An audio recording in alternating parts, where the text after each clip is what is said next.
हमारे साथ इमरान खान जो टेलीविजन एंकर हैं, इमरान खान साहब ने ये कहा कि प्राइम मिनिस्टर इमरान खान जो हैं उन्होंने कम से कम 3 चीज़ें ऐसी की हैं। लोग समझते थे कि इमरान खान सियासत नहीं कर सकते, लेकिन उन्होंने 3 चीज़ें कम से कम ऐसी की हैं जिन्होंने पाकिस्तान की और पंजाब की सियासत को बहुत हद तक बदल दिया है। एक तो ये कि तहरीक इंसाफ किसानों की जमात बन के इमर्ज कर गई है। अगर PMLN ट्रेडर्स की और ताजरों की जमात थी तो तहरीक इंसाफ अब किसानों की जमात जो है वो पंजाब में बनते नजर आती है। दूसरा, ओवरसीज़ वोट को वो कैश करना चाह रहे हैं। ओवरसीज़ वोट का हर पाकिस्तान के हर हल्के हर कॉन्स्टिट्यूंसी में असर है।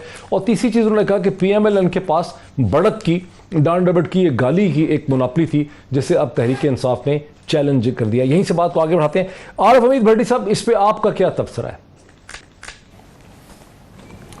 डॉक्टर साहब, एक तो इमरान मेरा छोटा भाई है, अगर मेरे खिलाफ वो वीलॉग ना करे तो मैं इख्तलाफ राय की गुस्ताखी कर लूँ। मेरा छोटा भाई और प्यारा भाई है, लेकिन मदर साहब ने मुझे कहा यार आज बड़ा ठंडा पड़े हुए हो तुम। एक तो मैं आपको गुजारिश करूँ, इमरान खान साहब के सिर्फ 2 क्रेडिट है 3 सालों में। उन्होंने अमेरिकन इंटरव्यू को में कहा कि मैं अपनी ज़मीन नहीं दूंगा, उस पर मुझे पाकिस्तानी होने का फ़ख्र है। दूसरा, उन्होंने इंतखाबी इस्लाहात का कहा, अगर वो ले आते हैं तो मुझे उन पे फ़ख्र है। दूसरा रह गया, आपको याद होगा 2008 में पीपल्स पार्टी की बनी हुकूमत, मार्शल लगने में फ़ौज रुकावट है। 2 उनके वज़ीर आज़म चेंज हुए लेकिन हुकूमत को पूरा टाइम दिया गया।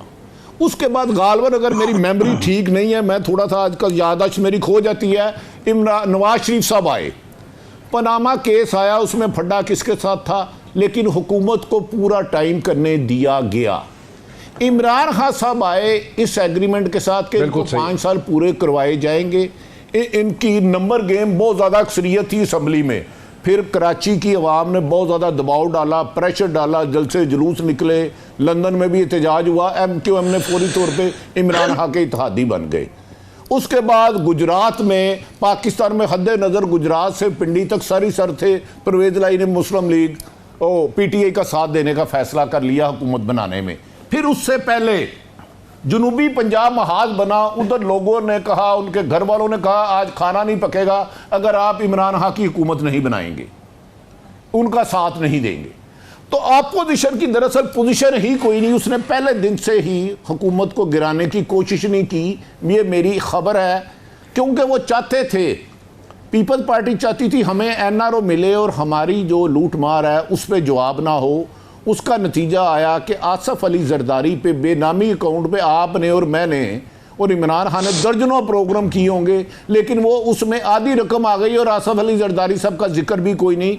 इस वक्त जरदारी फैमिली का कोई बंदा शफाफ एहतसाब के तहत गिरफ्तार नहीं है।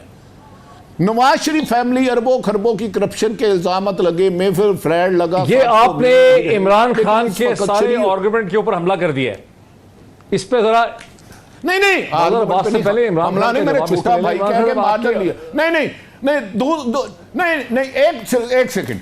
दूसरा, हाँ, उनको सियासत नहीं आती। ज़िमनी इलेक्शन अगर आप 7-8 जो लाहौर गुजरांवाला हुए उसका नताइज देख लें, वजीराबाद हुए, खुशाब हुए, उसका नताइज देख लें। अब बढ़ के पीपल्स पार्टी में मारनी शुरू कर दी है 2000, क्योंकि जिस दिन जिस अवाम ने इमरान खान साहब को मुंतखब किया है उस अवाम ने सोच लिया तो 2 टेलीफोन कॉलें हैं, एक मदर साहब के शहर में।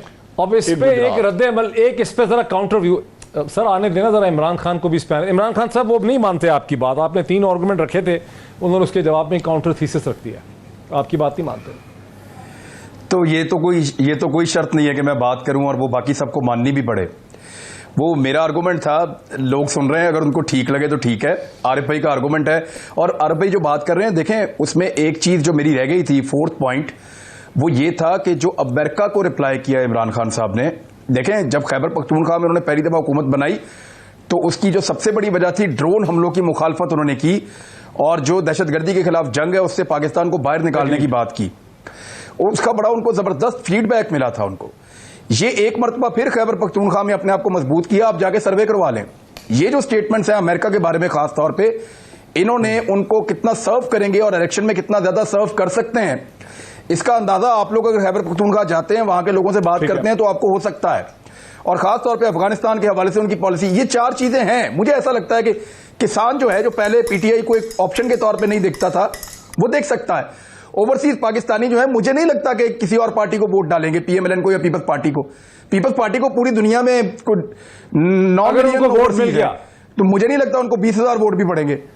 तो इसी तरह जो किसान है, ओवरसीज है, एक भड़क का वोट है पंजाब में। और आखिरी चीज जो मैंने आपको बताया कि ये जो पॉलिसी इमरान खान साहब की अमेरिका के बारे में है, जिसपे आरिफ हमीद भट्टी साहब जैसा नाकद जो तनकीद करने में अपनी शोहरत रखते हैं, अगर वो ये कहते हैं कि मुझे पाकिस्तानी होने पर फख्र है, तो वो लोग जो ऑलरेडी इस चीज के इंतजार में बैठे हुए थे, वो इस पे क्या सोच रहे होंगे खैबर पख्तूनख्वा में, कबायली इलाकों में या दूर दराज ऐसे एरियाज में जो इफेक्टेड है, वहां पे बैठे हुए।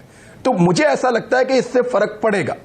अभी अगर बाकी पॉलिटिकल पार्टीज क्या कर रही हैं, तो उनका वो कैसे बेचते हैं। इलेक्ट्रॉनिक वोटिंग मशीन सिर्फ इलेक्शन दिन की रिगिंग को संभाल सकती है, क्या आप इसको फेवर करेंगे या आप इसके खिलाफ हैं? 4 चीजें छोटी छोटी मुझे जल्दी से आपको बतानी है। एक तो टीएलपी इलेक्शन लड़ेगी, ये फैसला हो चुका है, ये मैं खबर दे रहा हूं, इसके आगे मत जाएं, अभी यहां तक रुकें। और आपको भी इस बात का पता है, यू वर देयर। तो टीएलपी इलेक्शन लड़ेगी, नंबर 1। नंबर 2, इसको बनाया था पीएमएलएन ने, इसकी इब्तदाई फंडिंग उन्होंने की थी, इसका आपको भी पता है, सबको पता है, इदारे भी जानते हैं कि ये पीएमएलएन ने इसको शुरू किया था तारुल कादरी के खिलाफ एक ताकत खड़ी करने के लिए। 2 चीजें ये होगी। तीसरी, इलेक्टोरल रिफॉर्म्स पे ये जो ईवीएम्स का मामला है ना, ये बड़ा हसास है, ये होना चाहिए। हम ये कहते हैं कि लोगों को पार्टियों के अंदर शामिल करवाया जाता है और एस्टेब्लिशमेंट के लोग जो है मुदाखलत करते हैं, और उसकी वजह से ये मुदाखलत तब तक आप कर सकते हैं जब तक कि उम्मीदवार को इस बात का यकीन हो कि आप इलेक्शन पब्लिक पॉपुलैरिटी पे नहीं जीत रहे, अपनी पॉपुलैरिटी पब्लिक में की वजह से नहीं जीत रहे, आप इलेक्शन जीत रहे हैं, कुछ ताकतें आपको फायदा दे रही हैं इलेक्शन जिताने के लिए।